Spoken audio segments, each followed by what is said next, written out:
Hi everybody, it's Mrs. Carrier, and I am here today to read my favorite Patricia Polacco book, My Rotten, Redheaded Older Brother. I'm the oldest of all my siblings, so I don't have a connection with an older brother, but boy, I have younger brothers, and let me tell you, when you're done reading this story, you're gonna know all about the fighting, the bickering, and all the things that go on, but we all know it's just sibling love. So here it goes.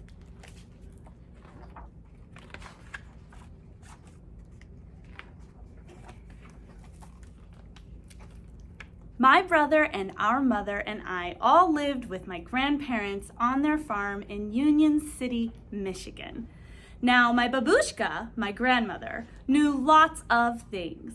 She knew just how to tell a good story.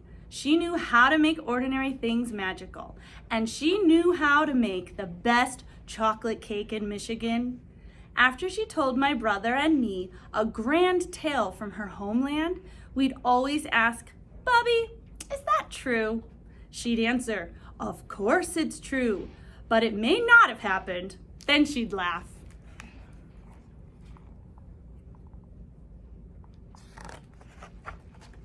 Now, I knew that she loved me all right, but I couldn't quite understand how she could even like my older brother, Richard. He had orange hair that was like wire. He was covered in freckles and looked like a weasel with glasses. The one thing that my bubby didn't seem to know was how perfectly awful my brother really was. Mind you, he was always nice whenever she was around, but as soon as she'd leave, he would do some terrible things to me and laugh.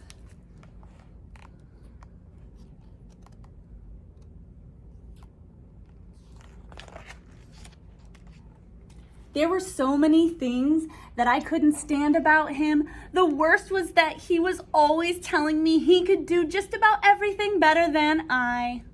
"Bet I can pick more blackberries than you," he jeered at me one day. "No, you can't." "Can so." "Can not." "Can," he whispered. "Not," I said louder. "Can," he whispered so low that I could hardly hear him. "Not," I screamed back. We both picked berries for most of the afternoon. Well, he upped it and did it again. Not only did he pick more berries than I, he set a record that wasn't even challenged for the next 10 years. "You make me sick, Richard Barber," I yelled at him.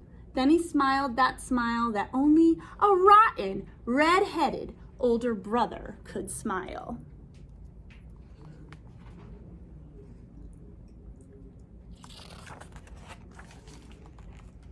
I guess I would have to face it.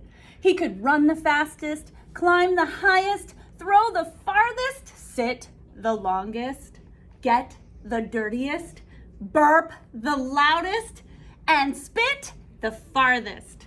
He had no equal, certainly not me. "And I'm 4 years older than you." "Always have been and always will be," he sneered.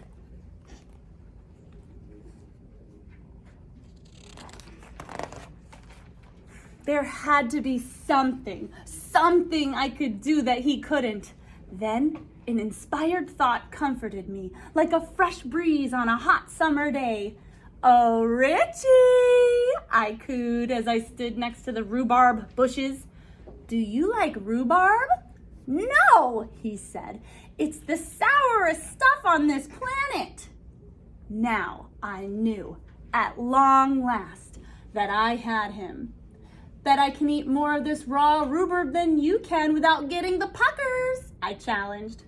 "I don't think so." "I do." "I don't," he said, narrowing his eyes.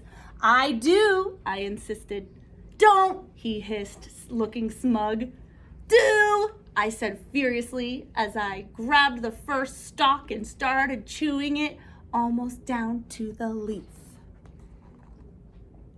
When I couldn't get one more sour bite into my mouth, he was still eating with relish. "I thought you said you didn't like rhubarb," I said through pursed lips. "I don't like it. I love it," he announced as he popped the last stalk into his mouth. I was so mad. I couldn't even feel how my belly was starting to ache. I can't stand you, Richard Barber. I double dog can't stand you, I screamed as I went into the house to be consoled by my grandmother. Yeah, and I'm 4 years older than you too, you little twerp. Always have been and always will be, he called after me. Then he laughed that rotten, red-headed older brother laugh.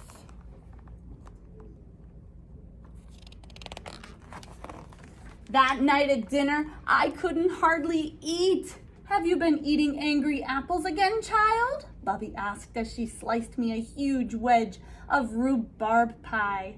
I baked your favorite. Richard gave me one of his extra rotten, weasel-eyed, greeny-toothed grins.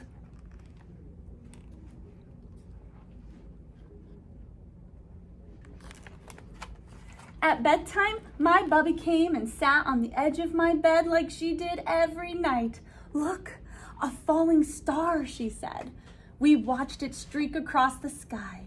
Then she spit twice between her fingers and gave her chest a loud slap. Why did you do that, Bubby? I asked. I was making a wish. Didn't you know that wishes on falling stars come true? At last I knew how I was going to get back at my brother. For the longest time, I watched the dark sky until I saw a star shoot across the night.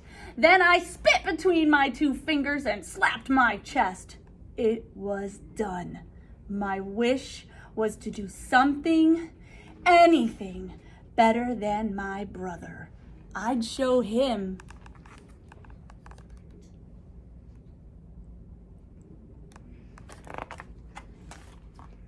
The next morning, all I could think about was my wish. I was thinking about it so hard, I almost didn't notice the wagons and trucks pulling into the field down the road near Four Corners. A traveling carnival. My brother shouted as he ran toward me. They're setting up right here on our field. Bet I can eat more hot dogs than you can, he teased. He was already starting it, but this time, I was going to do something so incredible that even he would have to sit up and take notice. I had a star wish. I'd show my rotten, red-headed older brother all right.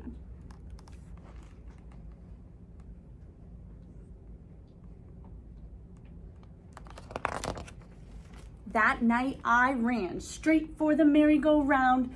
We must have taken 50 turns on that carousel, but then my brother got off.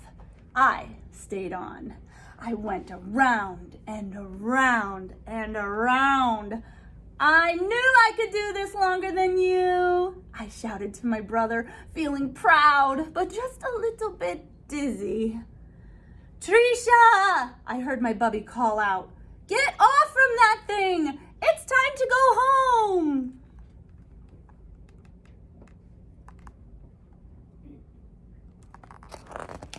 The last thing I remembered, I was stepping off from the platform. The next thing I knew, I woke up with Bubby sitting on the edge of my bed. Mom and Grandpa were there too. Oh, you gave us such a fright, Mama said. How do you feel? What happened? I asked. You fell, my rotten red-headed older brother announced with the biggest grin on his face.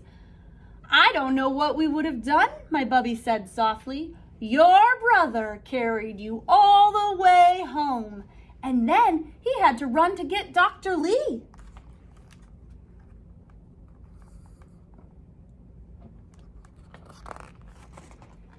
You had to have stitches. I watched it all, he said excitedly. You fell off the merry-go-round right into some pop bottles, my Gramps added. You even passed out, my brother chirped. Looks like you finally did something special. It was from that exact moment that our relationship changed somehow. Thanks, Richie, I said to him. What's a big brother for anyway? He said, blushing.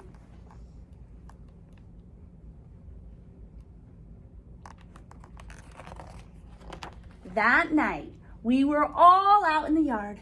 On hot Michigan nights, it was my family's custom to sleep outside where it's cool. Look at those stars, Bubby said quietly. Wishes are funny, aren't they? I said. Sometimes they come true differently than you think they will. That's why you have to be very careful what you wish for. It just may come true, Bubby said. Then she squeezed both of our hands. Hang on to the grass, she whispered. Why, Bub? My brother asked. Because if we don't, we might float up to the stars. Then she leaned over and kissed us both 3 times. I kiss your eyes, and I hold both of your hearts in my good keeping. And this night, I thank God that I walk this earth with both of you. Amen. Then we all just lay on our blankets in the gentle summer night. I'll always be 4 years older than you, though, my brother whispered softly. Then he smiled. All of us held one another's hands, and then we all drifted off to sleep.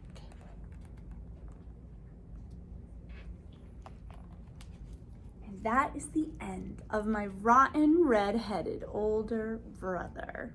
So you can see, you might always fight with your sibling, whether they're younger or older, but guess what? There is such a love for each other so down deep inside your souls, and it takes something scary sometimes to figure it out.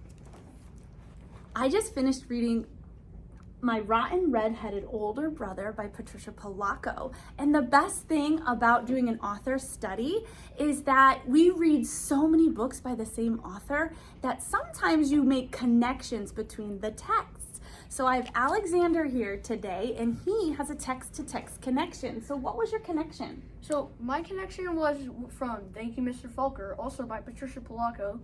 When in this story, she says, hang on to the grass, you might fall off into the sky. But also in Thank You, Mr. Fulker, it says the exact same thing.